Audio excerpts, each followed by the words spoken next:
नमस्कार विद्यार्थी मित्रांनो, तुमचं स्वागत आहे माझ्या यूट्यूब चॅनलमध्ये, ज्याचं नाव आहे maths and reasoning with Harshad. आपण एक सिरीज सुरू केलेली आहे की ज्यामधून आपण गेल्या 3 वर्षात म्हणजे 2017, 18, 19 या साली ज्या काही मुख्य परीक्षा झाल्या होत्या ग्रुप बी आणि ग्रुप सीच्या, तर त्या प्रत्येक पेपरचे आपण अंकगणित आणि बुद्धिमत्ता या विषयावरचे जे ॲनालिसिस आहे तर ते आपण आज या लेक्चर सिरीजच्या माध्यमातून पूर्ण करत आहोत. तर आज आपण बघणार आहोत क्लार्क मेन्स 2019ची जी परीक्षा आपली झाली होती, तर त्या परीक्षेमध्ये विचारले गेलेले अंकगणित आणि बुद्धिमत्ता या विषयावरील सर्व प्रश्न आज आपण या ठिकाणी डिटेलमध्ये त्याचं डिस्कशन करणार आहोत. किंवा डिटेलमध्ये म्हणण्यापेक्षा ते आपण कसे प्रश्न सोप्या पद्धतीने सॉल्व्ह करू शकलो असतो आपल्या परीक्षेमध्ये, हे आपण या ठिकाणी बघणार आहोत. तर आजच्या आपल्या व्हिडिओला सुरुवात करूया. त्याआधी हे माझं टेलिग्राम चॅनल आहे CSAT हर्षद या नावाने. तर यावर तुम्हाला सर्व स्पर्धा परीक्षांबद्दल मिळणारी माहिती तुम्हाला या ठिकाणी मिळू शकते. सोबतच नवीन अपडेटेड मटेरियल देखील आपल्या चॅनलवर तुम्हाला मिळून जाईल. सोबतच जर तुम्ही माझ्या चॅनलवर नवीन असाल तर माझ्या चॅनलला सबस्क्राईब करा. सोबतच बेल आयकॉन देखील प्रेस करा की जेणेकरून तुम्हाला माझ्या व्हिडिओचे नोटिफिकेशन मिळतात. चालेल, तर सुरुवात करूया आपल्या आजच्या लेक्चरला की ज्यामध्ये आपण क्लर्क किंवा टायपिस्ट मेन्स 2019ची जी परीक्षा झाली होती तर त्यामध्ये विचारले गेलेले अंकगणित आणि बुद्धिमत्ता या विषयावरचे प्रश्न आपण आज या ठिकाणी चर्चा करणार आहोत. बघूया आजचा आपला पहिला प्रश्न. यामध्ये बघा आपल्याला काय सांगितलेलं आहे. एका परीक्षेमध्ये विद्यार्थ्याला प्रत्येक अचूक उत्तरासाठी 4 गुण मिळतात आणि चुकीच्या उत्तरासाठी 1 गुण कापला जातो. जर त्याने सर्व 60 प्रश्न सोडवले आणि त्याला 130 गुण मिळाले तर त्याने किती प्रश्न बरोबर सोडवले किंवा अचूक सोडवले हे आपल्याला विचारले. सेम आपल्या MPSC सारखं बरोबर प्रश्नाला 1 मार्क, चुकीच्या प्रश्नाला 1/4. इथे काय म्हटले, फक्त बरोबर उत्तर आलं की 4 मार्क मिळणार आणि चुकलं उत्तर की 1 मार्क वजा होणार. आपण कसं करतो, आपले जेवढे प्रश्न बरोबर आले त्याला किती मार्काचा प्रश्न आहे त्याला गुणतो. म्हणजे जर राज्यसेवा असेल तर आपण 60 प्रश्न बरोबर असेल तर त्याला 2 ने गुणतो, कारण 2 मार्काला एक प्रश्न असतो. आणि आपण त्यातून वजा करताना अर्धा मार्क वजा करतो जे चुकलेले प्रश्न आहेत त्यांचा. ते जर आपण इक्वेशनच्या फॉर्ममध्ये लिहायचं म्हटलं तर ते बघा काही असं बनतंय. समजा आपण बरोबर आलेले जे गुण आहेत की नाही तर ते x मानूया. x म्हणजे बरोबर बरोबर प्रश्न. ठीक आहे, म्हणजे x म्हणजे बरोबर आलेले प्रश्न. तर ते किती असणार, x गुणिले किती मार्काला प्रश्न येतो तर तो आहे 4 मार्काला, म्हणजे x गुणिले 4 झालं. आता बरोबर आलेल्या उत्तरांमधून आपल्याला वजा करावे लागणार चुकीचे उत्तर. चुकीच्या उत्तरामुळे कमी झालेले मार्क. आलं लक्षात. म्हणजे आपल्याला जर समजा 60 प्रश्न बरोबर असतील राज्यसेवेमध्ये तर 60 गुणिले 2 120 करतो आणि त्यातून वजा करतो चुकीच्या प्रश्नांमुळे कमी झालेले मार्क. इथे पण तेच करायचं आहे, म्हणजे आपल्याला करायचं आहे इथे वजा. आता बघा, जर समजा त्याचे x प्रश्न बरोबर येत असतील 60 पैकी तर किती चुकणार, 60 वजा x म्हणजे 100 मार्काचा प्रश्न असेल आणि 100 मार्काचा पेपर असेल आणि जर 60 आपले बरोबर येत असतील तर आपले चुकणार किती, 100 वजा 60 म्हणजे 40. इथं पण तसंच करायचं आपल्याला. इथं करायचं आहे 60 वजा x हे झाले आपले किती, 60 वजा x म्हणजे चुकलेले प्रश्न, आणि त्याला आपल्याला गुणावं लागेल 1 ने, कारण त्यावेळी आपला चुकलेल्या प्रश्नाला 1 मार्क वजा होत असतो. आणि या टोटल मार्कांची संख्या किती होते तर ती होते 130. म्हणजे 4x वजा 60 वजा x गुणिले 1 बरोबर 130. आता हे सॉल्व्ह केलं की आपलं उत्तर येऊन जातं. 4 गुणिले 1 हे झालं 4x वजा हे वजा इकडे गेले की हे वजा झालं 60 आणि हे वजा वजा झालं अधिक, म्हणजे हे झालं प्लस x. 1 ने इथे गुणलं तरी 30 संख्या येत असते सेम, त्यामुळे इथे बरोबर 130. आता 4x अधिक x हे आलं 5x. हे वजा 60 इकडे गेले की काय होणार, ते होणार प्लस 60 म्हणजे 130. 30 अधिक 60. आता x बरोबर 130 अधिक 60 किती होणार, हे होणार 190 आणि हे गुणिले 5 होतं, इकडे खाली गेलं की हे होणार भागिले 5. म्हणजेच x बरोबर 190 भागिले 5. भागाले 5 एके 5, 5 त्रिक 15, इथे आले 4, 8 पंचे 40, म्हणजे हे x बरोबर आलं 38. x म्हणजे काय मानलं होतं आपण, बरोबर असलेल्या प्रश्नांची संख्या. याचा अर्थ त्यात विद्यार्थ्याने परीक्षेमध्ये एकूण 38 उत्तरे बरोबर दिली. याचा अर्थ ऑप्शन नंबर 2 हे आलं आपल्या प्रश्नाचं बरोबर उत्तर.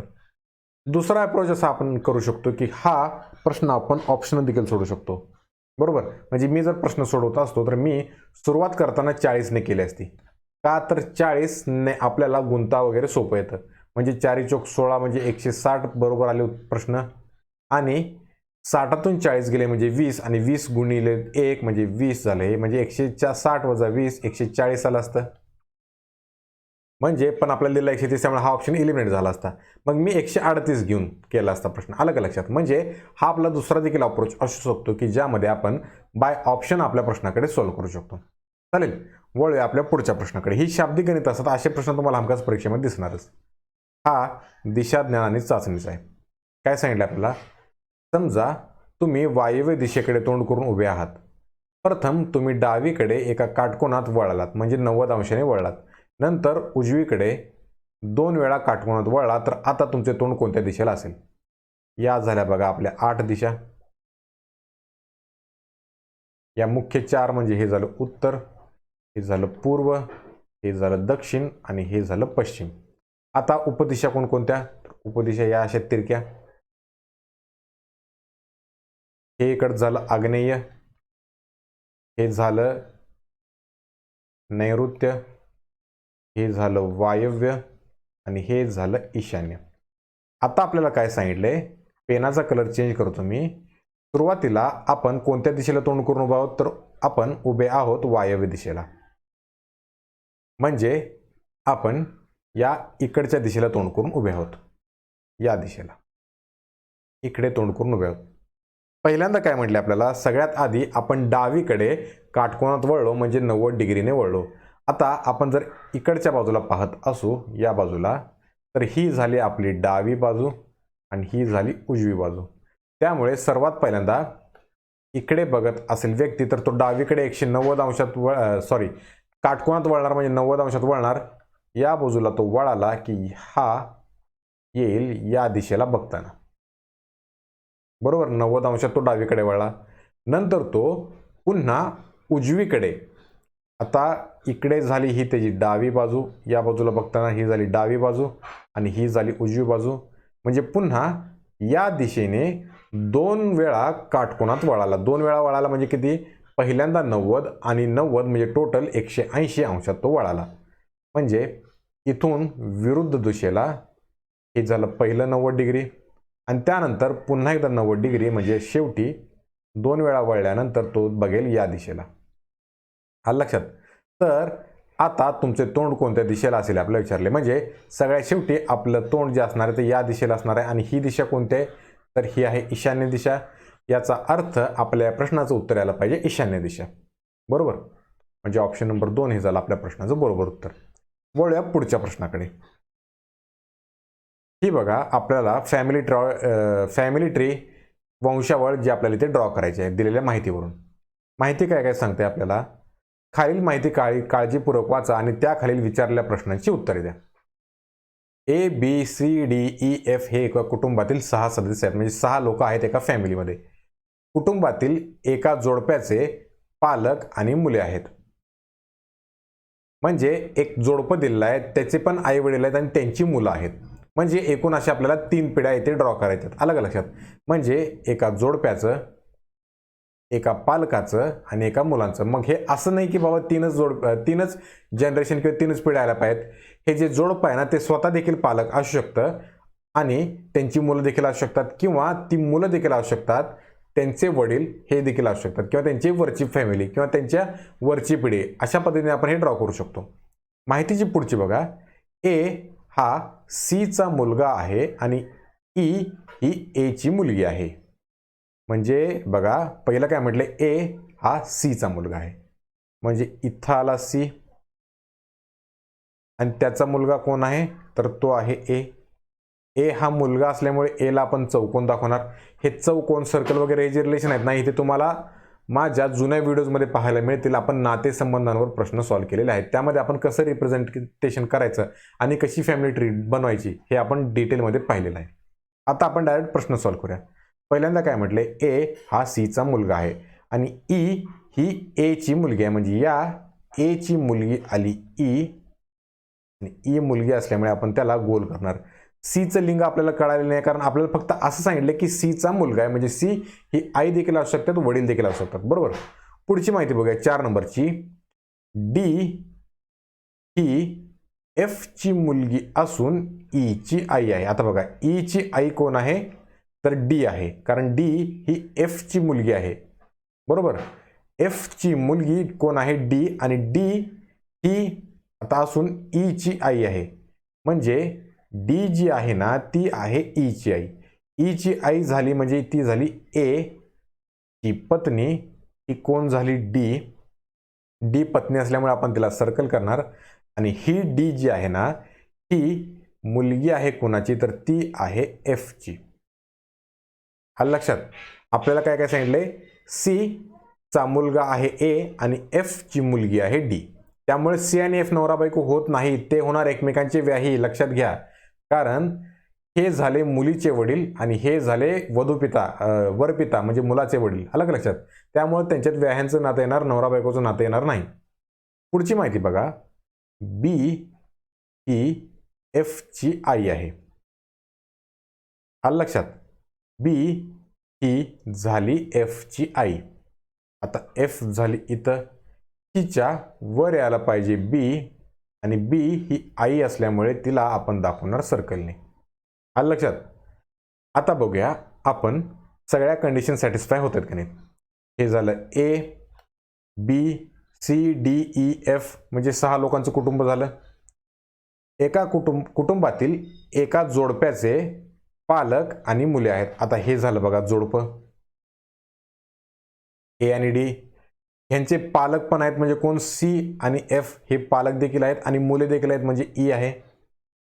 ए हा सीचा मुलगा आहे आणि ई ही ए ची मुलगी आहे. इथेही झाली कंडिशन सॅटिस्फाय. पुढचं डी ही एफ ची मुलगी असून ई ची आई आहे, म्हणजे डी झाली ही ई ची आई. ए आणि डी नवरा बायको झाले आणि या डी ची आई झाली एफ, किंवा एफ ही ई ची एफ. आणि काय म्हटलं आपल्याला? डी ही एफ ची मुलगी आहे, म्हणजे या एफ ची मुलगी झाली ही डी. पुढे काय म्हटलंय? बी ही एफ ची आई. आता इथे एफचं जेंडर कळत नाही आपल्याला, किंवा एफचं लिंग कळत नाही, पण आपल्याला बीचं लिंग कळतं, कारण ती जी आहे ती बी आहे, ती एफ ची आई आहे आणि आई असल्यामुळे आपल्याला त्याला सर्कल करणार. झालं, म्हणजे सगळ्या आपल्या कंडिशन सॅटिस्फाय झाल्या. तर बघा, खालीलपैकी कोणती जोडी ही जोडप्याचे पालक आहे हे आपल्याला विचारलेलं आहे. आलं लक्षात? म्हणजे जे जोडपं आहे ना तर त्याचे पालक कोण आहेत हे आपल्याला विचारलेलं आहे. आता या ठिकाणी बघा, सी आणि एफ हे पालक होऊ शकतात, पण ऑप्शन काय काय दिले आपल्याला? ए बी, बी सी आणि ए एफ. आता हे देखील सगळे ऑप्शन होणार नाहीत, कारण ते एकमेकांना वेगवेगळ्या नात्यांशी जोडलेले आहेत. त्यामुळे ऑप्शन नंबर 4 यापैकी एकही नाही हे झालं आपल्या प्रश्नाचं बरोबर उत्तर. आलं लक्षात? अशा पद्धतीने आपण फॅमिली ट्री ड्रॉ करून हा प्रश्न सॉल्व्ह करू शकतो. तर वळूया आपल्या पुढच्या प्रश्नाकडे. पुढचा प्रश्न आपल्याला काय सांगतो? एका सांकेतिक भाषेत अंकासाठी खालील चिन्हे दिलेली आहेत. त्यावरून आपल्याला के हे जे इक्वेशन दिलेलं आहे ना तर त्याची किंमत काढायची. आपण या डायरेक्ट व्हॅल्यू इथे पुट करूया. के बद्दल काय दिले आपल्याला? तर के बद्दल दिले 8, म्हणजे इथं आला 8 गुणिले या चिन्हासाठी काय दिले? तर इथे दिले 7, अधिक टी साठी काय दिले? तर टी साठी दिले 6, भागिले ई साठी काय दिले? तर ई साठी दिलेलं आहे 2, वजा उलट्या स्वस्तिकसाठी काय दिले? तर ते दिलेलं आहे 4, गुणिले पी साठी काय दिले? तर पी साठी दिले 5. बॉडमॉसचा नियम वापरायचा, म्हणजे काय? सगळ्यात आधी गुणाकार करायचा, त्यानंतर भागाकार करायचा, त्यानंतर अधिक वजाबाकी. सगळ्यात आधी गुणाकार कशा कशाचा होणार? तर हा होणार 8 आणि 7चा, आणि या कंसामध्ये 4 आणि 5चा. 8 साठी किती झालं? हे झालं 56, अधिक 6 भागिले 2 किती येणार? तर 6 भागिले 2 येणार 3, वजा 5 चोक 20 हे झालं 20. आता बघा, 56 अधिक 3 हे किती होणार? तर हे होणार 59, वजा 20. 59 मधून 20 गेलं, हे झालं 39. याचा अर्थ ऑप्शन नंबर 4 हे झालं आपल्या प्रश्नाचं बरोबर उत्तर. हा प्रश्न काही जास्त डोकं चालण्यासाठी नव्हता. दिलेल्या आपल्या ज्या संख्यांचे जे सिम्बॉल्सचे जे नंबर आहेत ना ते इथे लिहायचे आणि तो प्रश्न आपण सॉल्व्ह करायचा. आलं लक्षात? ऑप्शन नंबर 4 हे झालं आपल्या प्रश्नाचं बरोबर उत्तर. वळूया पुढच्या प्रश्नाकडे. आता हा आपण सॉल्व्ह केलेला आहे. विसंगत शब्द ओळखायचा आहे दिलेल्या 4 शब्दांपैकी. काय काय सांगितले? एकर, किलोमीटर, चौरस फूट आणि हेक्टर. बघा आता हे जे 4 शब्द आहेत ना, यातील 3 जे आहेत ना शब्द ते एक समान आहेत आणि एकच त्यातला वेगळा आहे. तर एकर, किलोमीटर, चौरस फूट आणि हेक्टर या 4ही शब्दांचा जर विचार केला तर हे किलोमीटर जर सोडलं ना तर बाकीचे जे 3 शब्द आहेत म्हणजे एकर, चौरस फूट आणि हेक्टर हे क्षेत्रफळाचे युनिट आहेत. म्हणजे आपण असं म्हणत नाही की बाबा माझं 1 किलोमीटर शेत आहे. नाही, आपण काय म्हणतो, आपण 1 एकर शेत आहे किंवा 1 स्क्वेअर फूट बंगला आहे माझा किंवा 100 स्क्वेअर फूट बंगला आहे किंवा 4 हेक्टर माझी जमीन आहे. पण आपण असं म्हणत नाही की बाबा माझं 1 किलोमीटर घर आहे. 1 किलोमीटर अंतरावर म्हणू शकतो आपण, पण माझं 1 किलोमीटर घर आहे असं म्हणत नाही. आपण 1000 स्क्वेअर फूटचंच घर आहे किंवा 1000 किलोमीटरचं असं म्हणत न म्हणता 1000 स्क्वेअर फूटचं घर आहे असं म्हणतो आपण. म्हणजे एकर, चौरस आणि हेक्टर, चौरस स्क्वेअर आणि हेक्टर हे जे आहेत ना हे क्षेत्रफळाची एकक आहेत. पण जे किलोमीटर आहे ना तर ते हे अंतराचं एकक आहे. त्यामुळे किलोमीटर म्हणजेच ऑप्शन नंबर 2 हे झालं आपल्या प्रश्नाचं बरोबर उत्तर. म्हणजेच किलोमीटर हा विसंगत शब्द आहे. आलं लक्षात? वळूया पुढच्या प्रश्नाकडे. पुढचा प्रश्न पुन्हा एकदा विसंगत शब्दाचा आहे, ज्यामध्ये आपल्याला कोणकोणते शब्द सांगितलेले आहेत? आईस्क्रीम, बर्फ, वाफ आणि पाणी. आता यामध्ये बघा, आईस्क्रीम हा जर शब्द सोडला किंवा आईस्क्रीम हा जर पदार्थ सोडला तर बर्फ, पाणी आणि वाफ हे पाण्याचेच प्रकार आहेत. म्हणजे पाण्याला जर गोठवलं आपण तर तो बर्फ होतो आणि त्याला उष्णता दिली तर तो वाफ होतो आणि नॉर्मल टेम्परेचरला पाणी पाणीच राहतं. म्हणजे बर्फ, पाणी आणि वाफ ह्या पाण्याच्याच वेगवेगळ्या 3 अवस्था आहेत. पण आईस्क्रीम हा या सगळ्यांपासून वेगळा होऊन जातो, कारण आईस्क्रीममध्ये फक्त पाणीच नसून इतर काही गोष्टी आपण ॲड केलेल्या असतात, जसं की मिल्क पावडर झाली किंवा फ्लेवर झाला किंवा काही वॉटेवर असे वेगवेगळे पदार्थ ॲड केलेले असतात. पण बर्फ, पाणी आणि वाफ याचा जर विचार केला तर त्यातील मुख्य जो घटक असतो तो पाणी किंवा हाच असतो, H2O. त्यामुळे हे जर 4 शब्द आपण पकडले, आईस्क्रीम, बर्फ, पाणी आणि वाफ, तर यामधला आईस्क्रीम म्हणजेच ऑप्शन नंबर 1 हा 3पेक्षा अलग होतो, म्हणजे 3पेक्षा विसंगत होतो. बरोबर, म्हणजे ऑप्शन नंबर 1 हे झाले आपल्या प्रश्नाचं बरोबर उत्तर. हे अत्यंत सोपे प्रश्न आहेत की जे तुम्ही बघितल्या फक्त एका सेकंदात सॉल्व्ह करू शकता. वळूया पुढच्या प्रश्नाकडे. पुढचा प्रश्न बघा, प्रश्नचिन्हाच्या जागी येणारा शब्दसमूह शोधायचा, अक्षरसमूह. या ठिकाणी बघा इथे काय काय दिले? ACFJO BDGKP CEHLQ. आता इथे लॉजिक कसं लावलेलं आहे बघा. यातले प्रत्येक ग्रुपमधले पहिले शब्द बघा. म्हणजे A पासून झालं हे B पासून झालं C, म्हणजे पुढचा शब्द हा 100% D वरून येणार, म्हणजे तो काय येणार D वरून येणार. 4 ठिकाणी D वरून ऑप्शन आहे, त्यामुळे काही आपल्याला एलिमिनेट करता येणार नाही. आता शेवटचा अक्षर बघा, O नंतर आलं P नंतर आलं Q आणि Q नंतर सगळ्यात शेवटी यायला पाहिजे R. पण या चौथ्या ऑप्शनमध्ये S दिलाय, त्यामुळे चौथा ऑप्शन गेला. C नंतर बघूया. आता बघा इथे F तिन्ही ठिकाणी सेम आहे, त्यामुळे आपण Cचं किंवा 2 नंबरच्या अंकाचं न बघता 3 नंबरच्या अंकाचं बघूया. म्हणजे F नंतर आलं G नंतर आलं H आणि H नंतर आलं I. म्हणजे D नंतर येणार F आणि इथे F नंतर I यायला पाहिजे. पण इथे पहिल्या ऑप्शनमध्ये बघा इथे DFLMR असं दिलेलं आहे, त्यामुळे पहिला ऑप्शन कॅन्सल झाला. उरले कोण? दुसरा आणि तिसरा. आता सेकंड लास्ट शब्द म्हणजे इथे N दिलेला आहे दुसऱ्या ऑप्शनमध्ये आणि इथे M दिलाय, त्यामुळे आपण तो चेक करूया. परीक्षेमध्ये काय करायचं, असाच एक कोणता 4 ऑप्शन मधला वेगळा शब्द असतो ना, तोच शोधायचा आणि त्यावरून आपण प्रश्न सॉल्व्ह करायचा.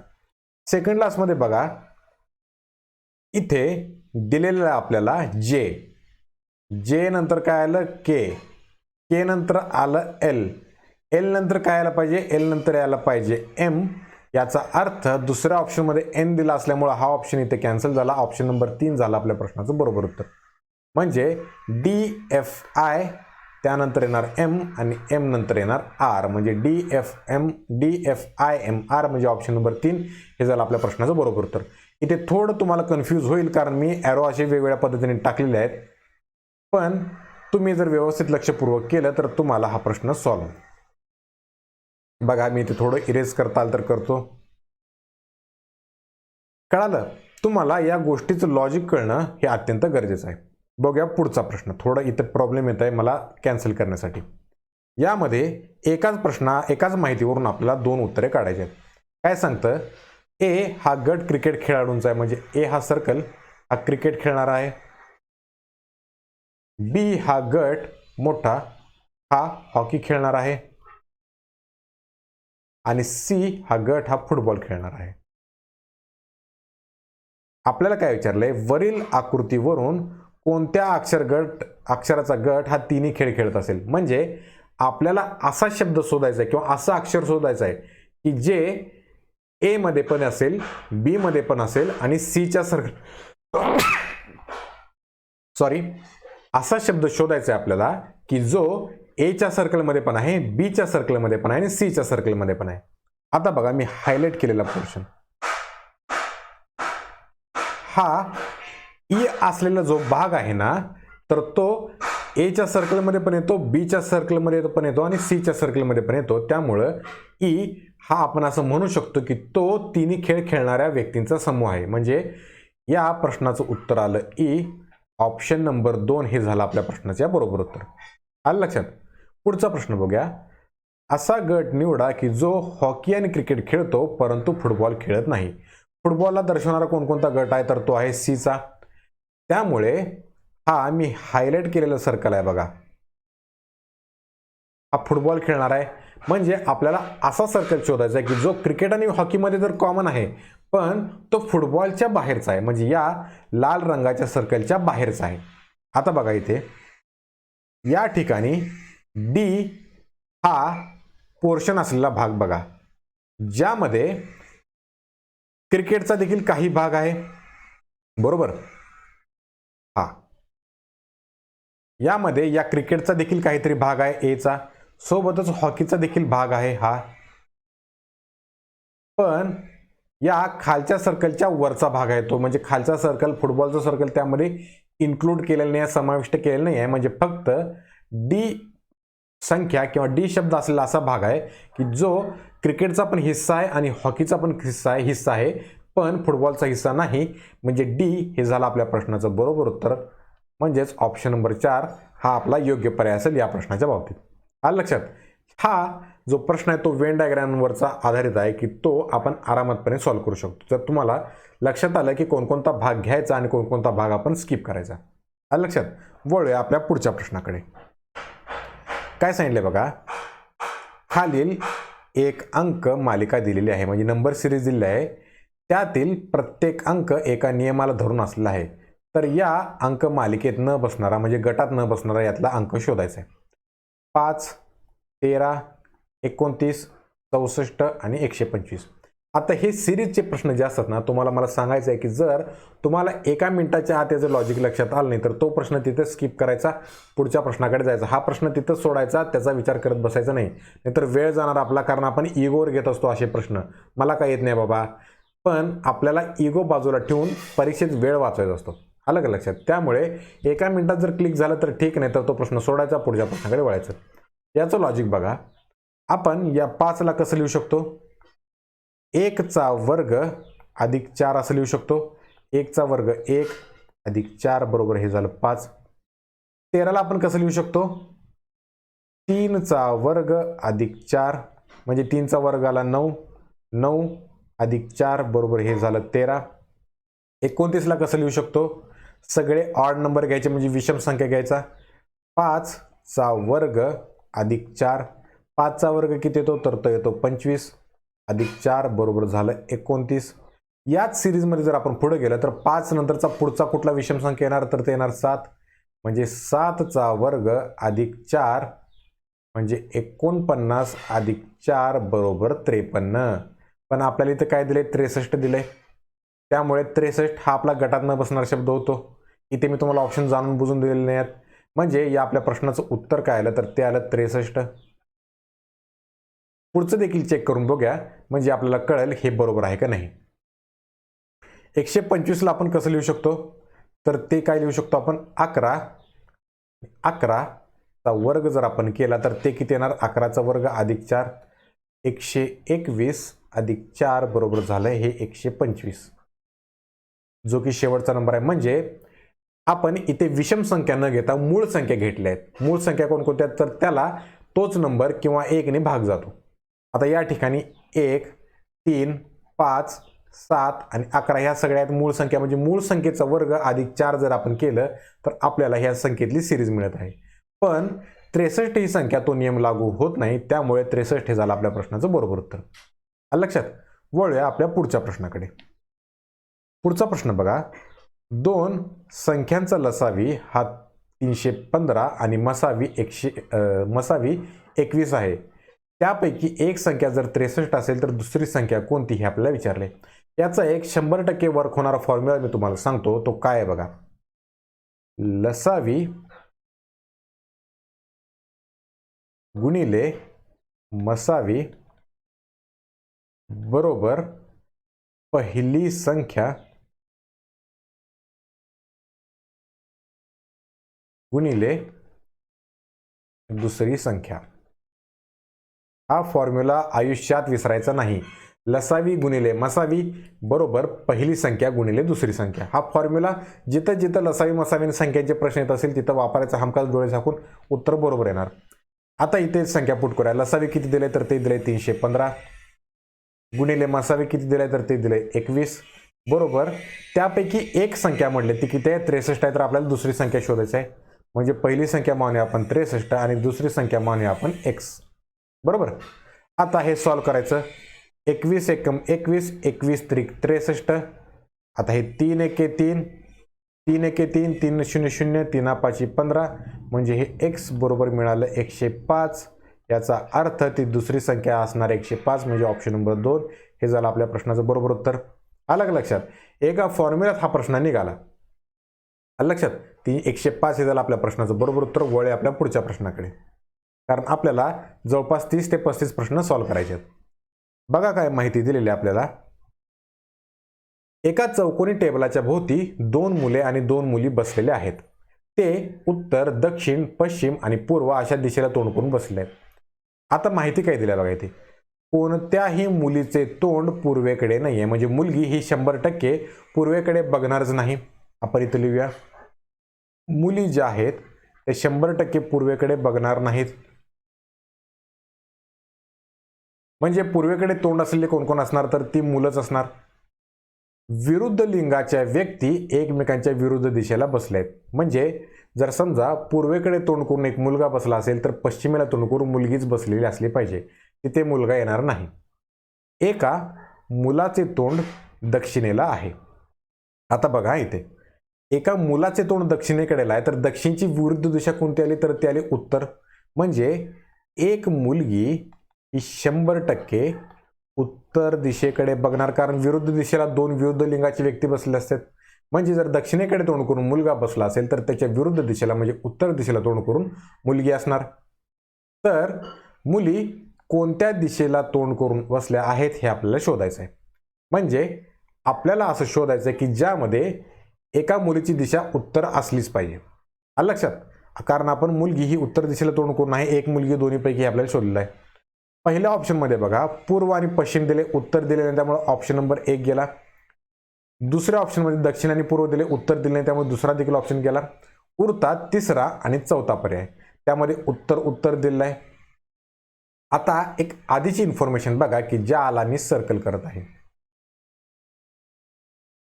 कोणत्याही मुलीचे तोंड पूर्वेकडे नाही, याचा अर्थ पूर्व दिशा असलेला ऑप्शन आपला इलिमिनेट होणारच, कारण पूर्वेकडे कोणतीही मुलगी तोंड करून बसणार नाही. ऑप्शन नंबर 4 मध्ये पूर्व दिला आहे, त्यामुळे ऑप्शन नंबर 4 देखील कट झाला. ऑप्शन नंबर 3 हे झालं आपल्या प्रश्नाचं बरोबर उत्तर. अशा पद्धतीने हे प्रश्न सॉल्व्ह करायचे आहेत आपल्याला. दरवेळी आपण डायग्राम काढून चौकोन काढा, चारी बाजूला बाण काढून कुठल्या बाजूला कुठं असं करत बसायचं नाही. दिलेल्या माहितीवरून आपण इझिली सॉल्व्ह करू शकतो पर्याय इलिमिनेट करून. म्हणजे ऑप्शन नंबर 3 झाला या प्रश्नाचं बरोबर उत्तर. वळूया आपल्या पुढच्या प्रश्नाकडे. हा प्रश्न दिसायला जरी मोठा असला तरी हा प्रश्न 10 सेकंदात सॉल्व्ह होऊ शकतो, हे मला तुम्हाला सांगायचं आहे. त्यासाठीच मी हे अनालिसिसचं सेशन घेतले. तुम्हाला सगळेजण तुम्हाला ट्रॅडिशनल मेथड सांगतील, पण मी हा प्रश्न आपण कमी वेळात कसं सॉल्व्ह करू शकलो असतो हे तुम्हाला या ठिकाणी सांगू इच्छितो.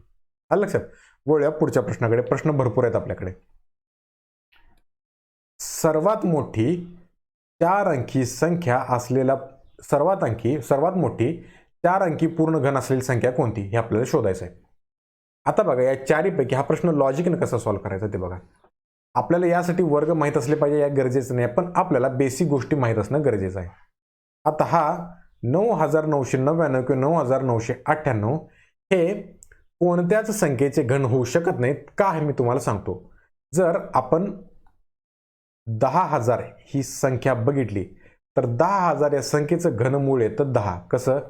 तर 10 गुणिले 10 जर आपण केलं, सॉरी हे 10 ने, हे जे 10,000 आहे ना हे कोणत्याच संख्येचं घनमूळ येत नाही. पण जर आपण 8,000चा विचार केला तर बघा 20 गुणिले 20 हे किती होणार? 20 गुणिले 20 हे होणार 400 आणि 400 गुणिले जर 20 केला आपण तर हे झाले 3 शून्य आणि 4 दुने 8 हे झालं 8,000. याचा अर्थ 8,000 हा कोणत्या तरी एका संख्येचा विशिष्ट घनमूळ आहे.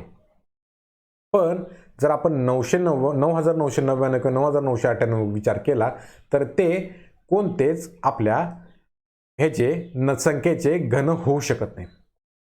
आलं लक्षात? आपण चेक करूया 9261 म्हणजे 9,261 साठी. आता हे आपण 21चा केलाय की नाही, 20चा केलाय की नाही घन, तर आपण 21चा करून बघूया. 21 गुणिले 21 हे किती होणार? तर हे होणार 441 आणि 441 गुणिले 21 जर आपण केलं तर 21 एके 21 इथे आले 2. 21 चोक 64, 64 अधिक 2 झाले 66, इथे आले 6, हात आले 6.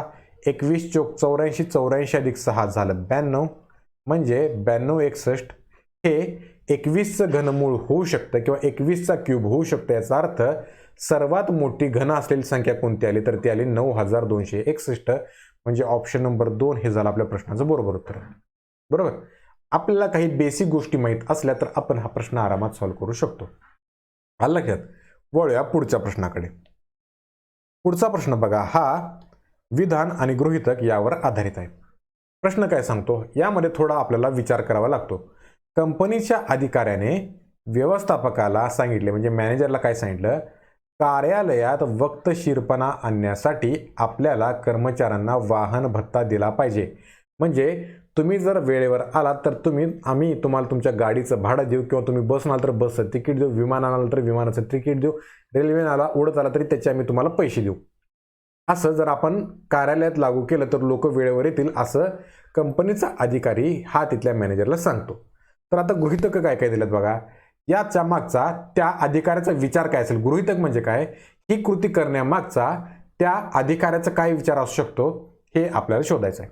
पहिलं गृहीतक काय म्हणते?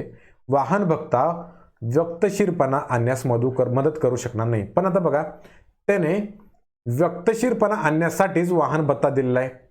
त्यामुळे जर आपल्याला वक्तशीरपणा किंवा लोकांमधील वेळेवर यायची, जर कर्मचाऱ्यांमध्ये वेळेवर यायची जर आपल्याला सवय लावायची असेल तर त्यांना अशी काहीतरी आमिष द्यावे लागतील, काहीतरी भत्ता म्हणा किंवा काहीतरी पारितोषिक, काहीतरी गिफ्ट दिलं पाहिजे की जेणेकरून ते वेळेवर यायला प्रयत्न करतील. पण इथे आपल्याला काय म्हटलंय? वाहन भत्ता आणि वक्तशीरपणा आणण्यास मदत करू शकणार नाही. हे तर काय गृहीतक असू शकणार नाही. वक्तशीरपणा आणण्यासाठीच आपण त्यांना वाहन भत्ता किंवा काहीतरी गिफ्ट देत आहोत ना. त्यामुळे इथे हे आपलं पहिलं गृहीतक इथे लागू होत नाही. आलं लक्षात? त्यामुळे ऑप्शन नंबर म्हणजे पर्याय हे आपलं गृहीतक 1 इथे कॅन्सल झालं. दुसरं गृहीतक बघूया. शिस्त व पारितोषिक नेहमी एकमेकांसोबत असायला पाहिजे. तर या गोष्टीचा विचार करा. जर तुम्हाला म्हटलं की मी रोज तुम्हाला 10 रुपये देतो, तुम्ही माझ्या भाषणाला येऊन बसा, की तुम्हाला 200 रुपये देतो, तुम्ही माझ्या भाषणाला येऊन बसा, लोक जातातच ना. हल्लीच्या आता इलेक्शनमध्ये बऱ्यापैकी अशाच गोष्टी बघायला मिळतात आपल्याला. पैसे देऊन भाषणाला लोकांनी जातात, आहे की नाही? म्हणजे काहीतरी पारितोषिकाचं किंवा काहीतरी गिफ्टचं, काहीतरी बक्षिसाचं जर आमिष दिलं आणि जर वक्तशीरपणा होत असेल तर या गोष्टी एकमेकांसोबत इम्प्लिमेंट करायला त्यांना काहीच हरकत नाही. म्हणजे वक्तशीरपणा आणि पारितोषिक किंवा शिस्त आणि पारितोषिक हे जर एकमेकांसोबत आले तर आपण आपल्या कामाची गती किंवा कामाची कार्यशीलता वाढवू शकतो. म्हणजे आपण वक्तशीरपणा कार्यालयात आणण्यासाठी कर्मचाऱ्यांना वाहन भत्ता देणं, याच्या मागचं लॉजिक काय असू शकतं की शिस्त आणि पारितोषिक यांची जर आपण सांगड घातली तर आपण आपलं काम व्यवस्थित करून घेऊ शकतो. म्हणजे या ठिकाणी दुसरं जे गृहीतक आहे ते लागू होतं. म्हणजे ऑप्शननुसार बघा, फक्त एक गृहीत सूचित केलं आहे म्हणजे हे तर लागू होत नाही. ए किंवा बी हे देखील सूचित होत नाही, कारण ए आपण कॅन्सलच पकडला आहे. ए व बी देखील इथं कॅन्सल होतं. त्यामुळे ऑप्शन नंबर 2 फक्त दुसरं गृहीतक सूचित केलं जातं हे आपण या ठिकाणी बरोबर मानू शकतो. कारण शेवटी शिस्त आणि त्याच्यासाठी शिस्त आणण्यासाठी दिले जाणारी प्रलोभनं किंवा आश्वासन ही एकमेकांसोबतच असली पाहिजे, तरच आपण आपलं काम पूर्णपणे व्यवस्थित करू शकतो. आलं लक्षात? तर हा थोडा विचार करायला लावणारा प्रश्न आहे की जो आपल्याला राज्यसेवेच्या सीसॅटमध्ये पाहायला मिळतो. आणि आत्ताचा जर विचार केला सीसॅटचा पॅटर्नचा, तर त्यामध्ये तो ऑप्शनल केलेला आहे आपला पेपर 2. त्यामुळे असे जे प्रश्न आहेत ना, ते 100% आपल्याला राज्यसेवेमध्ये देखील पाहायला मिळणार आहेत. हे तुम्हाला मी लिहून देतो. आणि थोडे हाय लेवलचेच कळणार आहेत, कारण क्वालिफाईंग पेपर केल्यामुळे पेपरचा टफनेस हा 100% वाढणारच आहे. आलं लक्षात? पण आता आपला मुद्दा तो नाही. आपला मुद्दा आहे आपला पेपर ॲनालिसिस करणं. त्यामुळे बाकीच्या गोष्टी न बोलता मी पुढचा प्रश्न घेतो. आलं लक्षात? बघा, सांकेतिक भाषेमध्ये चणचण, मरमर, पटपट हे शब्द 3-4-3-4, 7-2-7-2 आणि 5-1-5-1 असे लिहिलेले आहेत. तर चटरपटर यासाठी शब्द कोणता असेल हे आपल्याला शोधायचं आहे. आता ह्या ठिकाणी लॉजिक बघा काय. इथे बघा, टर आणि टर हे दोन्ही ठिकाणी सेम आहेत. त्यामुळे दुसरा, तिसरा, पाचवा आणि सहावा शब्द सेम असणार सगळ्या ठिकाणी. बघा, 1-2, 1-2, 1-2, 1-2, 2-1, 1-2 हा ऑप्शन इथे कॅन्सल झाला. 1-2, 1-2 म्हणजे टर टर यासाठी एकच कोड येणार, 1-2, 1-2. आलं लक्षात? ऑप्शन कसे एलिमिनेट करायचे. आता आपल्याला फक्त शोधायचं आहे च या शब्दासाठी आणि प या शब्दासाठी. ते कुठं आहे शोधायचं. चणचणमध्ये च मिळून जाईल, पटपटमध्ये प मिळून जाईल. चणचणमध्ये बघा पहिला शब्द कुठला आहे, च. ह्याच्यामध्ये 34-34 मधला पहिला शब्द कुठला आहे, च. त्यामुळे च साठी आपलं बनतं 3. प साठी बघूया, शेवटचा शब्द आहे पटपट आणि त्यासाठी कोडिंग काय दिलं आपल्याला, 5-1-5-1. म्हणजे प जर पहिला शब्द असेल तर इथला प साठी काय येणार, 5 येणार. म्हणजे आपलं शेवटचं उत्तर बनताना च, ट, र, प, ट, र म्हणजे 312, 512 हे आपलं कोडिंग असलं पाहिजे. आता उरतात कुठले प्रश्न. ऑप्शन नंबर 2 एक आपला उरलाय, 4 उरलाय आणि 1 उरलाय. 312, 512 कुठल्या ऑप्शनमध्ये ते बघायचं, तो आपला असेल उत्तर. बरोबर. म्हणजे ऑप्शन नंबर 4 हे झालं आपल्या प्रश्नाचं बरोबर उत्तर. हे 7 काय येणार नाही. ते 712 पहिल्या आणि तिसऱ्यामध्ये दिलं आहे. 7 काय येणार नाही, कारण हे 72 जे आहे ना, ते मरमरसाठी दिलेलं आपल्याला कोड आहे. आणि त्या मरमर शब्दामध्ये प कुठेच येत नाही. त्यामुळे 7 असलेला ऑप्शन इलिमिनेट होतो. त्यात देखील एका अप्रोचने जातं, कारण आपण इथे बघा 7 या तिन्ही ठिकाणी आहे, पहिल्या, दुसऱ्या आणि तिसऱ्या ऑप्शनमध्ये. त्यामुळे ते तिन्ही बाय डिफॉल्ट कॅन्सल होऊन जातात आणि ऑप्शन नंबर 4 शिल्लक राहतं. म्हणजे ऑप्शन नंबर 4 हे झालं आपल्या प्रश्नाचं बरोबर उत्तर. वेळ कमी, आपण पुढचा प्रश्न लगेच बघूया. प्रश्न बघा, याच्या आधीच्या व्हिडिओमध्ये देखील म्हटलेला आहे की मी हा असा प्रश्न आहे, तो कॉमन सेन्स आहे. माझ्या विद्यार्थ्यांनी जर हा प्रश्न पेन पेपर घेऊन सॉल्व्ह केला तर मी त्यांना शिव्या घालणार. का सांगतो बघा. हरप्रीत आणि गुरप्रीत यांच्या वयाचे गुणोत्तर काय आहे. आजच्या वयाचे गुणोत्तर 11:9 आहे. 15 वर्षापूर्वी त्यांच्या वयाचे गुणोत्तर 4:3 होते. म्हणून गुरप्रीतचे आजचे वय किती आहे ते विचारले. आता गुरप्रीतचं गुणोत्तर किती दिलंय, गुरप्रीतचं गुणोत्तर दिले 9. म्हणजे गुरप्रीतचं आजचं वय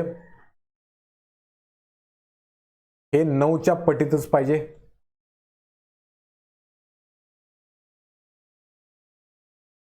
आलं का लक्षात. म्हणजे गुरप्रीतचं वय 100% 9च्या पाड्यात असलंच पाहिजे. 9च्या पाड्यात शब्द नसलेला पर्याय असेल तो कॅन्सल होणार. आता 55ला 9 भाग जात नाही, त्यामुळे हा गेला ऑप्शन. 45ला जातो, 40ला जात नाही, तो ऑप्शन गेला. 30ला जात नाही 9ने भाग, म्हणजे तो ऑप्शन गेला. ऑप्शन नंबर 2 झालं पहिल्या प्रश्नाचं, या प्रश्नाचं बरोबर उत्तर. आलं लक्षात मी काय म्हटलो. जर गुरप्रीतचं वय 9च्या पाढ्यात असेल आणि जर आजचं वय शोधायचं असेल तर ऑप्शन असेच बघा ना, की ज्याला आपण 9ने भाग घालू शकतो. 45ला 9ने भाग जातो, म्हणजे ऑप्शन नंबर 2 झाला प्रश्नाचं बरोबर उत्तर. आलं का लक्षात. हे बाकीची माहिती प्रोसेस करतच बसायचं नाही. हा प्रश्न आपला 2 सेकंदात सॉल्व्ह होतो. पोरं त्याला 1 मिनिट घालवतात आणि बाकीच्या प्रश्नांना वेळ पुरत नाही. आलं का लक्षात. त्यामुळे लॉजिक ठेवायचं, डोकं शांत ठेवून आणि डोळे उघडे ठेवून प्रश्न सॉल्व्ह करायचा. वळूया पुढच्या प्रश्नाकडे. एक्सप्लेन करणार नाही मी हा प्रश्न. खालील दिलेल्या आकृतीत किती त्रिकोण आहेत हे मोजायचं आहे. आता बघा, या ठिकाणी 2 प्रकारच्या डायग्राम आहेत. ही एक डायग्राम झाली आणि ही एक डायग्राम झाली. बरोबर. ही मोठी डायग्राम ही झाली ही, आणि दुसरी आतली डायग्राम झाली ही. आता यातले त्रिकोण मोजा. 1 2 3 असं लिहून घ्यायचं. हे 3 गुणिले पुढची संख्या भागिले 2 करायचं.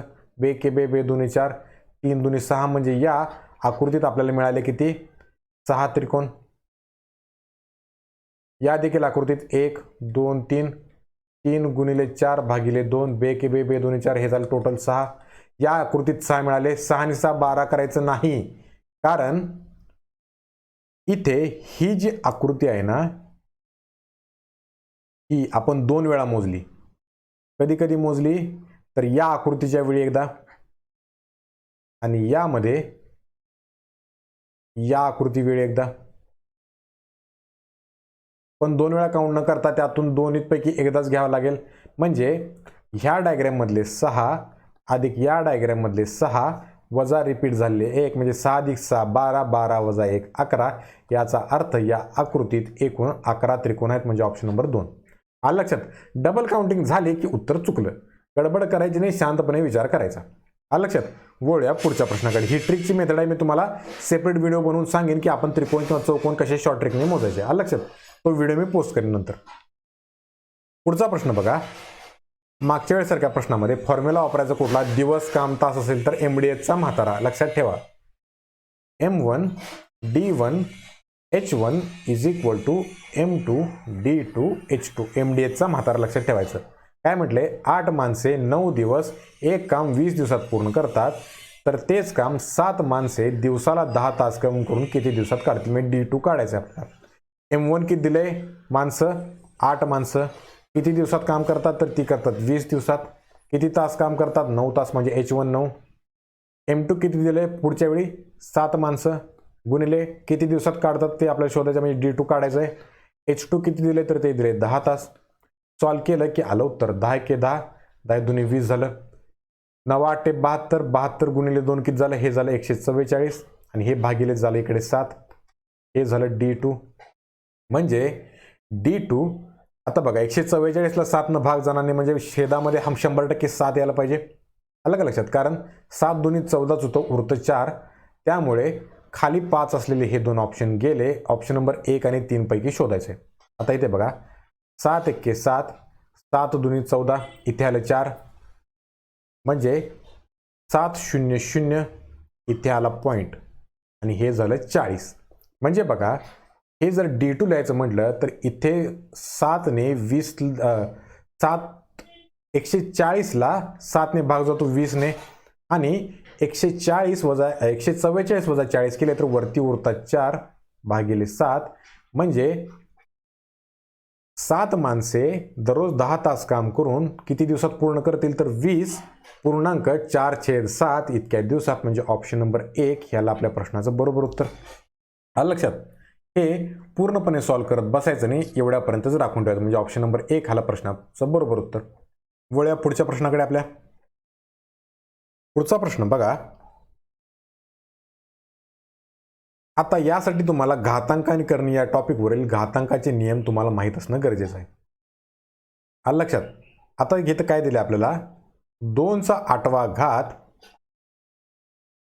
गुणिले 2चा वजा 2 घात आणि याचा xवा घात बरोबर 32 दिलेला आहे. आता काय करायचं, ज्यावेळी गुणाकार असेल ना, बेस सेम असलेला म्हणजे 2 2 जर असेल ना, तर असे जर बेस समान असेल तर वरच्या गोष्टींचा जर गुणाकार असेल तर त्यांची करायची बेरीज आणि भागाकार असेल तर करायची वजाबाकी.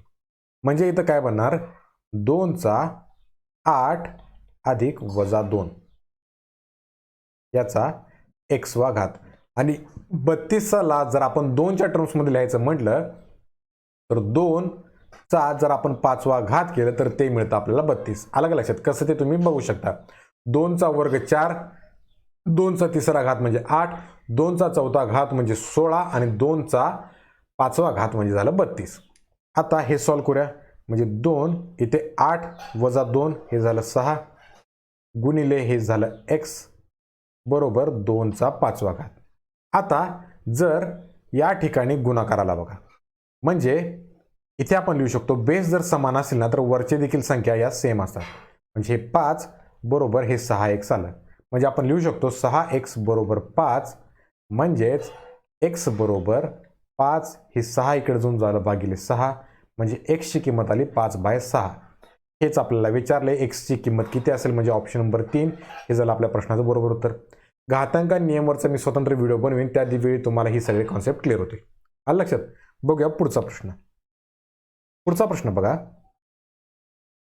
3500 रुपये किमतीच्या वस्तूवर 10% सूट देऊन विकल्यानंतर आलेल्या किमतीवर त्यांना पुन्हा एकदा 5%ची सूट द्यावी लागली. का? तर बाबा कोरोना आला, लोक घेणार, त्यामुळे आपल्याला पुन्हा एकदा 5% सूट द्यावी लागेल.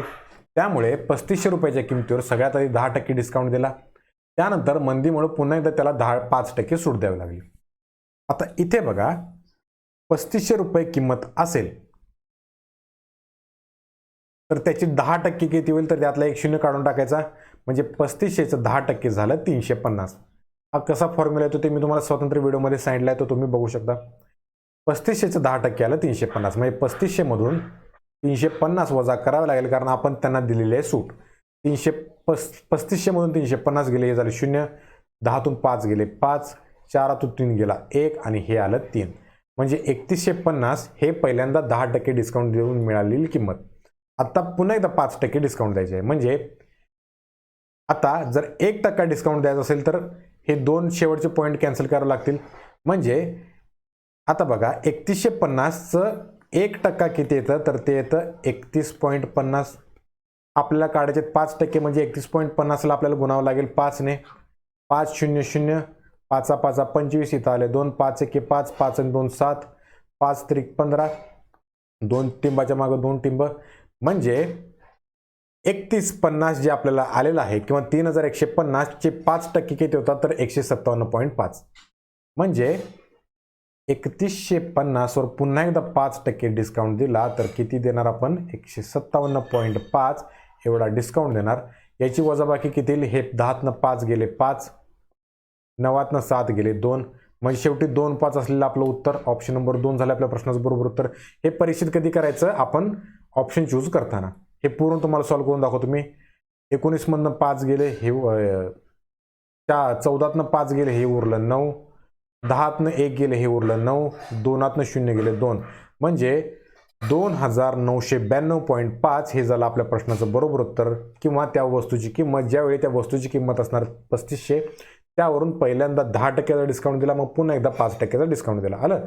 फॉर्म्युलाने उत्तर येतं, पण तुम्ही कॅल्क्युलेशनमध्ये चूक केला तर उत्तर चुकू शकता आणि वेळ पण जाऊ शकतो. त्यामुळे ही पद्धत फॉलो करा तुम्ही. ऑप्शन नंबर 2 हे झालं प्रश्नाचं उत्तर. बघूया पुढचा प्रश्न. एका माणसाचे उत्पन्न 50% कमी झाले, नंतर कमी झालेले उत्पन्न पुन्हा एकदा 50% वाढले, तर शेकडा तोटा किती होईल हे आपल्याला सांगायचं आहे. बरोबर. बघा आता हे प्रश्न सॉल्व्ह कसे करायचे. एका माणसाचं उत्पन्न 50% कमी झालं, म्हणजे समजा त्या माणसाचं उत्पन्न 100 आहे, 100 रुपये आहे, 50% कमी झालं, म्हणजे ते किती होणार, तर ते होणार 50% म्हणजे निम्म झालं, म्हणजे 50 झालं. 100चं निम्म किती, 50, म्हणजे माणसाचा पगार पहिल्यांदा 100 रुपये होता, तर तो झाला नंतर 50 रुपये. नंतर काय झालं, नंतर कमी झालेले उत्पन्न 50%ने वाढले. म्हणजे आता बघा, 50 रुपयामध्ये त्याचा पगार पुन्हा 50%ने वाढला. आता 50चं 50% म्हणजे किती झालं, 50च्या निम्म, याचा अर्थ ते झालं 25. आता हे 25 वाढलेलं आहेत, म्हणजे 25 अधिक आधीचे 50 बरोबर हे झालं 75. म्हणजे 100 रुपये पगार होता, त्यातले 50% कट झाले, म्हणजे झाले 50.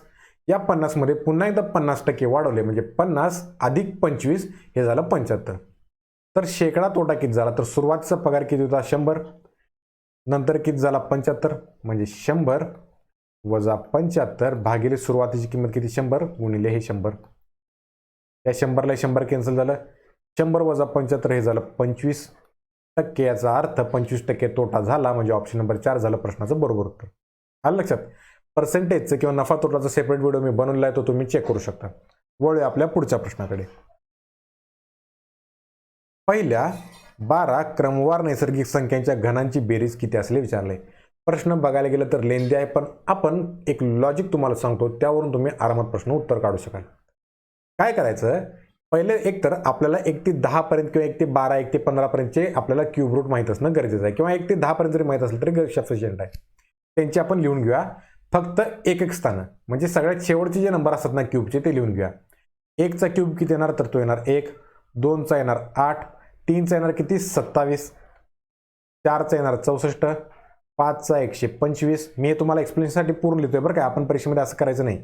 125, 6चा किती झाला तर तो झाला 216, 7चा झाला 343, 8चा झाला 512, 9चा झाला 729, 10चा झाला 1000, 11चा किती येतो तर 1331 येतो. आणि 12चा जर आपण विचार करायला गेलो तर 12चा किती येतो, 12चा शेवटचा आकडा यायला पाहिजे आपला 8. हे लक्षात ठेवा तुम्ही, बरोबर. म्हणजे इथे शेवटी येणार 8.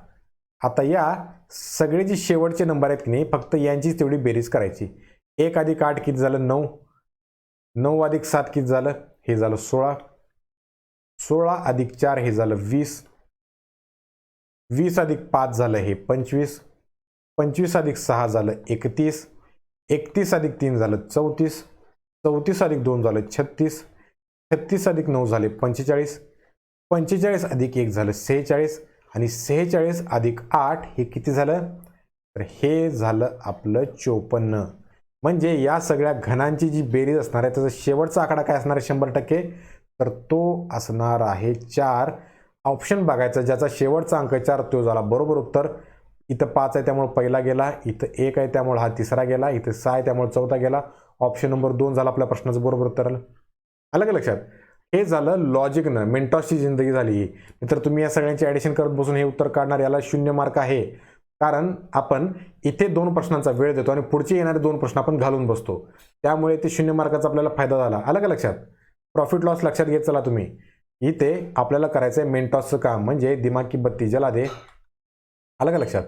इथे फक्त डिजिट्स ॲड करायचे आणि शेवटचं डिजिट काय येईल ते बघायचं. ऑप्शन नंबर 2 झालं आहे आपल्या प्रश्नाचं बरोबर उत्तर. वळूया पुढच्या प्रश्नाकडे. 9 व्यक्तींच्या गटात 38 व्यक्ती फक्त चहा पितात, 42 व्यक्ती चहा आणि कॉफी पितात, तर फक्त कॉफी पिणाऱ्यांची संख्या किती हे आपल्याला शोधायचं आहे.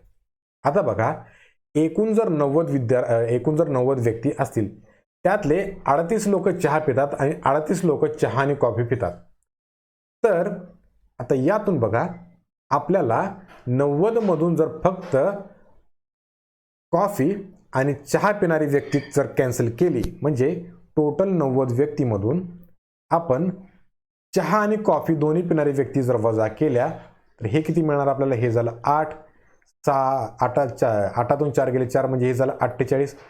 हे 48 कोण असणार आहेत, तर हे 48 असणार आहेत कोणाची संख्या, तर ही असणार आहे फक्त चहा अधिक फक्त कॉफी पिणाऱ्यांची संख्या. आलं का लक्षात डोक्यात मी काय सांगितलं. असे सर्कल बनत असतात बघा. हे झालं चहा पिणारे, हे झाले कॉफी पिणारे, आणि हे जे कॉमन असतात ना हे असतात मारामारी किंवा टक्कर पिणारे, म्हणजे चहा आणि कॉफी दोन्ही पिणारे. चहा कॉफी दोन्ही पिणारे. आता जर एकूण संख्या 90 असेल त्यातून जर आपण हा इथला पोर्शन जर वजा केला तर आपल्याला काय काय मिळणार. फक्त चहा पिणारे अधिक फक्त कॉफी पिणारे मिळणार, बरोबर. म्हणजे 48 ही संख्या कोणाकोणाची असणार, फक्त चहा पिणाऱ्यांची अधिक फक्त कॉफी पिणाऱ्यांची. मग बघा आपल्याला 38 व्यक्ती फक्त चहा पितात म्हटले, म्हणजे या 48 मधून जर आपण 38 वजा केलं तर काय मिळणार आपल्याला. फक्त कॉफी पिणाऱ्यांची संख्या जी आहे 10, म्हणजे 10 ऑप्शन नंबर 1 झाला प्रश्नाचं बरोबर उत्तर, की जे फक्त कॉफीच पितात. स्टँडर्ड लोक CCD मध्ये जाऊन फक्त कॉफीच पितात. आलं लक्षात. काय काय केलं आपण, टोटल व्यक्तींमधून दोन्ही जे पितात लोक ते वजा करायचे. ते जर वजा केलं तर आपल्याला फक्त चहा पिणारे आणि फक्त कॉफी पिणारे असे यांच्या दोघांची बेरीज मिळते. फक्त चहा आणि फक्त कॉफी पिणाऱ्यांच्या संख्येमधून चहा किंवा कॉफी कोणतंही वजा केलं तरी त्याच्यात दुसरी संख्या आपल्याला आरामात मिळून जाते. म्हणजे ऑप्शन नंबर 1 हे झालं आपल्या प्रश्नाचं बरोबर उत्तर. चालेल, वळूया पुढच्या प्रश्नाकडे. बघा, एका नैसर्गिक संख्या आणि तिचे गुणाकार व्यस्त, म्हणजे x जर संख्या असेल तर त्याचं गुणाकार व्यस्त काय येणार 1/x. हे तुम्हाला माहीत असलं गरजेचं आहे. यांची बेरीज 82/9 येत असेल तर ती नैसर्गिक संख्या कोणती हे आपल्याला शोधायची. याची मी तुम्हाला ट्रिक सांगू. x + 1/x दिले की नाही, तर ही जी खालची संख्या असते ना तीच असतं याच्या प्रश्नाचं उत्तर, म्हणजे ऑप्शन नंबर 1 झाला बरोबर उत्तर. कसं ते तुम्हाला एक्सप्लेन करतो. पण हे एवढं लक्षात ठेवा, आपल्याला जर असं दिलं असेल की एक संख्या x आहे आणि दुसरी संख्या 1/x असेल, तर त्याच्यातली बेरीज असू दे किंवा वजाबाकी असू दे, काय तर खालची जी संख्या येत असते ना, तर ती 100% असते आपलं उत्तर. आता हे कसं 9 येईल सांगतो तुम्हाला. एक संख्या जर 9 असेल तर त्याची व्यस्त प्रमाणात व्यस्त गुणाकार काय येणार 1/9, आणि यांची जर आपण बेरीज केली तर 9 81 अधिक 1 हे झालं 82/9. हेच आपल्याला इथे दिलेलं आहे. वजाबाकी सांगितले असेल तरी काय होणार 9 1 9, 9 नाही गेले किती 8/9 आलं 9. हेच मी तुम्हाला सांगतोय, बेरीज दिली असू दे अथवा वजाबाकी असू दे, x + 1/x असेल, x - 1/x असेल, तर जे छेदात असतं ना ते किंवा त्याच्या पटीत, आता कधी कधी भाग जाऊ शकतो ना आपल्याला, आलं का लक्षात. भाग जर जात असेल तर तीच संख्या किंवा त्याच्या पटीतली संख्या असतं आपल्या प्रश्नाचं उत्तर. आपल्या केसमध्ये फक्त तीच संख्या आली आहे, म्हणजे ऑप्शन नंबर 1 हे आपल्या प्रश्नाचं बरोबर उत्तर आलं. चालेल. तर हा आहे आपला पुढचा प्रश्न. असाच प्रश्न आपण पाहिलेला आहे आपल्या दुसऱ्या पेपरच्या अनालिसिसमध्ये. त्यामुळे हे अशा टाईपचे जे प्रश्न असतात ना, तर याची तुम्ही प्रॅक्टिस करा बरं काय, कारण बऱ्यापैकी सर्वच परीक्षांच्या मुख्य परीक्षांमध्ये हा प्रश्न आपल्याला दिसू लागलेला आहे. आता बघा इथे काय काय दिलेलं आहे. x अधिक √40 अधिक √68 अधिक √169 बरोबर 11. हे 169 कशाचं वर्गमूळ आहे, तर ते आहे 13चं. हे झालं 13 अधिक 68. हे किती होणार 8 आणि 3 11, हिताला 1 6 आणि 1 7 7 आणि 1 8 81. म्हणजे या संख्येबद्दल आपण काय लिहू शकतो 81. हे वर्गमूळात आहे त्यामुळे 81चं वर्गमूळ काय येणार ते येणार 9. म्हणजे इथे काय बनणार 39 अधिक 9 आणि इथे plus x is equal to हे जाणार 11. हा लक्षात. 40 अधिक 9 49, 49चं वर्गमूळ किती आलं तर ते आलं 7. म्हणजे इथे काय आलं x + 7 बरोबर 11 आलं. आता दोन्ही बाजूंचा वर्ग करायचा, म्हणजे x अधिक 7 बरोबर 11चा वर्ग किती येणार तर तो येणार 121. म्हणजेच x बरोबर 121 वजा 7, याचा अर्थ 121 वजा 7 114. म्हणजे x ची किंमत आली 114. ऑप्शन नंबर 1 हे झालं आपल्या प्रश्नाचं बरोबर उत्तर. हा प्रश्न थोडा वेळ घेईल, म्हणजे किती फार तर 30 सेकंद घेईल, पण आपलं हे उत्तर बरोबर या ठिकाणी येऊ शकतं. मला एक फोन येतोय बरं काय, एकच सेकंद थांबा तुम्ही. तर आपल्या प्रश्नाचं उत्तर आलं हे ऑप्शन नंबर 1. बघूया पुढचा प्रश्न. 2 क्रमवार संख्यांच्या वर्गातील फरक हा 23 आहे. 2 संख्या काय मानून चालायच्या x आणि y. म्हणजे आपण इथे काय लिहू शकतो 2 क्रमवार संख्या म्हटले बरं काय, हे तुम्ही लक्षात ठेवा क्रमवार. तर 2 क्रमवार संख्यातील जो फरक आहे तो आहे 23. वर्गातील फरक म्हणजे x² वजा y² बरोबर 23 दिलेला आहे. आणि अजून काय म्हटले क्रमवार संख्या म्हटल्या तर x वजा y बरोबर किती येणार 1, कारण 2 संख्यांतील फरक हा 1 यायला पाहिजे क्रमवार संख्या असल्यामुळे. बघा इथे 14 वजा 13 किती केलं की येते 1, 12 वजा 11 केलं की 1, 9 वजा 8 केलं की 1, 13 वजा 12 केलं की 1. म्हणजे x² वजा y² बरोबर 23 आणि x वजा y बरोबर 1. x² - y² बरोबर 23 हे आपण कसं लिहू शकतो, हा फॉर्म्युला तुम्हाला माहीत असणं गरजेचं आहे बीजगणितातला. x² वजा y² ला आपण काय लिहू शकतो x + y into x - y. हा झाला याचा फॉर्म्युला. x - y ची किंमत आपल्याला दिली आहे, ही आहे 1. x² - y² दिले 23, म्हणजे 23 बरोबर x + y आणि x - y बरोबर झालं 1. म्हणजेच x + y बरोबर आलं 23. आता ऑप्शन चेक करायचे, कुठल्या दोन अंकांची बेरीज 23 येते ते आपल्या प्रश्नाचं बरोबर उत्तर. 3 अधिक 4 7, इथे आपल्याला पाहिलं 3 त्यामुळे हा ऑप्शन गेला. 2 अधिक 1 3, 1 अधिक 1 2 म्हणजे ऑप्शन नंबर 2 झाला बरोबर उत्तर. 8 2 16 आणि 1 17 त्यामुळे हे देखील कॅन्सल झालं. 2 अधिक 3 झालं 5, आपल्याला पाहिलं 3 त्यामुळे हा देखील ऑप्शन कॅन्सल झाला. काय काय केलं आपण लक्षात आलं, बीजगणितातला फॉर्म्युला वापरा, त्यावरून x + y बरोबर 23 काढलं आणि त्यावरून आपण 11 आणि 12 ह्या ज्या दोन संख्या असू शकतात असं काढलं, म्हणजे ऑप्शन नंबर 2 झाला आपल्या प्रश्नाचं बरोबर उत्तर. बघूया पुढचा प्रश्न. 5 क्रमवार संख्यांची सरासरी आहे 48. 5 क्रमवार संख्या आणि त्याची सरासरी 48 असेल तर हे एक लक्षात ठेवा तुम्ही, सलग जर क्रमवार संख्या दिल्या असतील विषम संख्येच्या आणि मधली संख्या दिली असेल 5 क्रमवार संख्या दिल्या किंवा 5 किंवा विषम संख्येच्या क्रमवार संख्या दिल्या आणि त्याची सरासरी दिली ना, तर ती जी सरासरी की तो जो नंबर असतो ना, तर तो त्या सिरीजमधला बरोबर मधला नंबर असतो. म्हणजे बघा इथे 5 संख्या दिल्यात आपण या म्हणूया. या संख्यांची सरासरी किती दिली आपल्याला, तर ती दिलेली आहे 48. म्हणजे ती जी सरासरी असते ना, तर ती असते इथला मधली संख्या. हे तुम्ही लक्षात ठेवा. हे कधी लागू होतं, ज्यावेळी विषम संख्या दिलेल्या असतात त्यावेळी. 5 विषम संख्या, 5 ही झाली विषम संख्या, 6 ही विषम संख्या होत नाही, ही होते समसंख्या. त्यावेळी लॉजिक अप्लाय होत नाही. त्यामुळे जर 5 संख्यांची सरासरी 48 असेल, तर त्याच्यातली बरोबर मधली संख्या जी असते ना, तर ती असते त्या सरासरीची संख्या. म्हणजे मधली संख्या झाली 48, 48ची पुढची झाली संख्या 49, ही झाली 50, त्याच्या आधीची 47 आणि त्याच्या आधीची झाली 46. क्रमवार संख्या म्हटलं त्यामुळे एकाच क्रमाने या संख्या येतील. आलं लक्षात? तुम्हाला हवा असेल तर या 5 संख्यांची बेरीज करून त्याला 5 ने भागू शकता, 48च येईल. तर पहिल्या आणि शेवटच्या संख्येचा गुणाकार किती येईल, म्हणजे 46 गुणिले 50 हे किती येईल? हे झालं 0. 5 × 0 हात आले 3, 5 चूक 20 आणि 3, 5 चूक 20, 20 अधिक 3 23, म्हणजे 2300. हे झालं आपल्या प्रश्नाचं बरोबर उत्तर, म्हणजे ऑप्शन नंबर 2.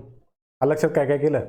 फक्त या ठिकाणी तुम्हाला सरासरीची कन्सेप्ट माहीत असणं गरजेचं आहे की जर सलग क्रमावर विषम संख्या दिल्या असेल, नंबर ऑफ सलग 5 संख्या दिल्या असेल आणि त्यातली जर मधली संख्या आपल्याला कळाली, तर त्यावरून आपण हा प्रश्न सॉल्व्ह करू शकतो. म्हणजे इथे 48 कसं आलं मी तुम्हाला कॉन्सेप्ट सांगितलं आहे, तर तुम्ही ते पुन्हा एकदा बघू शकता माझं मागे जाऊन. लक्षात? बघूया पुढचा प्रश्न. आता बघा, सोबतच्या आकृतीमध्ये भूमितीचा प्रश्न आहे. सोबतच्या आकृतीमध्ये रेष बी आणि सी एकमेकाला समांतर आहेत. म्हणजे या दोन रेषा या समांतर आहेत. तर अँगल ए सी बी म्हणजे ए सी बी याचा अर्थ हा अँगल किती असेल आपल्याला शोधायचा आहे.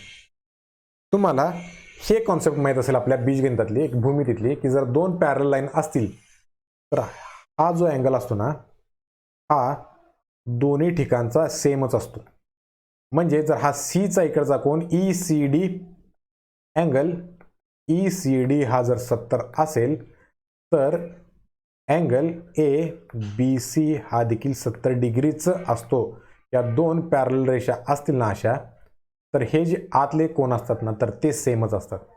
म्हणजे आता बघा, आपल्याला हा 30 अंशाचा कोण दिलाय, हा आपण शोधला किती, तो आहे 70 डिग्री. तर हा कोण किती असणार सीचा, तर तिन्ही कोणांची बेरीज असते 180. मग या 180 मधून वजा काय काय करायचं, हा वरचा अँगल 30 वजा वरचा हा खालचा अँगल 70, म्हणजे 30 वजा 70. 30 अधिक 70 हे होणार 80, सॉरी 100, म्हणजे 180 वजा 100 बरोबर झाले 80 डिग्री. याचा अर्थ ऑप्शन नंबर 3 झाला आपल्या प्रश्नाचं बरोबर उत्तर. या प्रश्नाचं लॉजिक एकच आहे की तुम्हाला पॅरलल लाईनच्या आतले जे कोण असतात ना, तर ते सेम असतात हे तुम्हाला माहीत असणं गरजेचं आहे. हा प्रश्न तोंडी सुटू शकतो. चालेल, बघूया पुढचा प्रश्न. हा बघा, हा कदाचित शेवटचा प्रश्न आहे आपल्या या सिरीजमधला. तर काय सांगितलंय बघा, 90चा वर्ग वजा 95चा वर्ग वजा 90चा वर्ग बरोबर के गुणिले 65चा वर्ग वजा 60चा वर्ग. आता या ठिकाणी के ची किंमत शोधायची आहे. म्हणजे आपल्याला एक प्रकारे कसं दिलंय, 95चा वर्ग वजा 90चा वर्ग भागिले, कारण हे हा जो पोर्शन आहे इकडे गेले की भागिले मध्ये जाणार, म्हणजे 65चा वर्ग वजा 60चा वर्ग बरोबर दिलेला आहे के. हे सॉल्व्ह केलं की आपला प्रश्न सुटतो. पण आता इथे कसं करायचं आहे बघा, प्रत्येकाचा वर्ग काढत बसायचं नाही.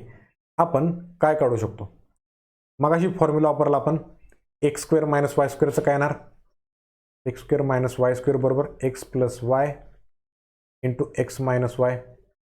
तेच आपण इथं करायचं आहे. म्हणजे इथं काय करायचं, 95 अधिक 90 इंटू 95 वजा 90, खाली पण तसंच 65 अधिक 60,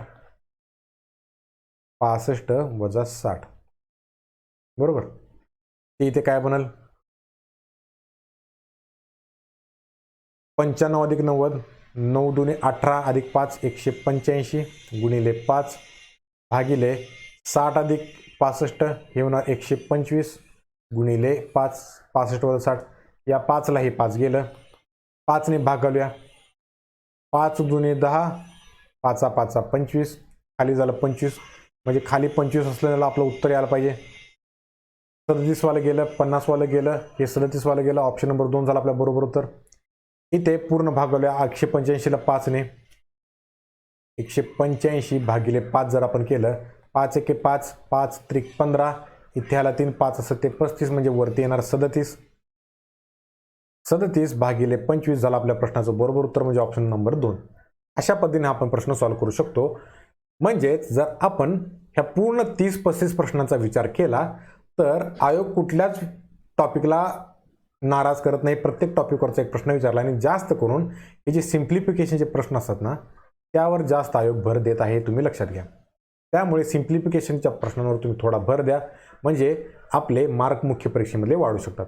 तर हे झालं आपल्या या आजच्या टायपिस्ट आणि क्लर्क याची जी परीक्षा झाली होती, मुख्य परीक्षा,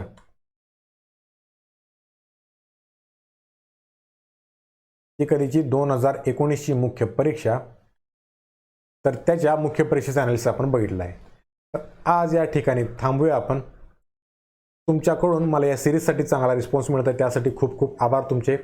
अशाच तुमच्या सपोर्टमुळे आपण बाकीचे देखील पेपर झाले तर त्याचं ॲनालिसिस आपण येणाऱ्या व्हिडिओमध्ये बघू शकतो. सोबतच जर तुम्हाला काही शंका वाटत असेल तर माझ्या कमेंट बॉक्समध्ये तुम्ही कमेंट करू शकता, किंवा हे माझं टेलिग्राम चॅनल आहे की जे मी तुम्हाला आपल्या चॅनलच्या सुरुवातीलाच लिहून दिलेलं आहे, CSAT हर्षद या नावाचं.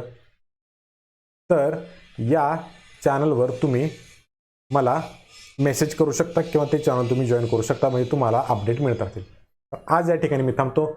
आपलं सेशन मित्रांपर्यंत भरपूर होईल तेवढे शेअर करा की जेणेकरून त्यांना देखील या गोष्टीचा फायदा होईल. तुम्ही जर चॅनलवर नवीन असेल तर माझ्या चॅनल शेअर करा, सबस्क्राईब करा, सोबतच बेल आयकॉन देखील प्रेस करा की जेणेकरून तुम्हाला माझ्या व्हिडिओची नोटिफिकेशन मिळत राहील. चालेल, तर आज या ठिकाणी मी थांबतो. जय हिंद, जय महाराष्ट्र.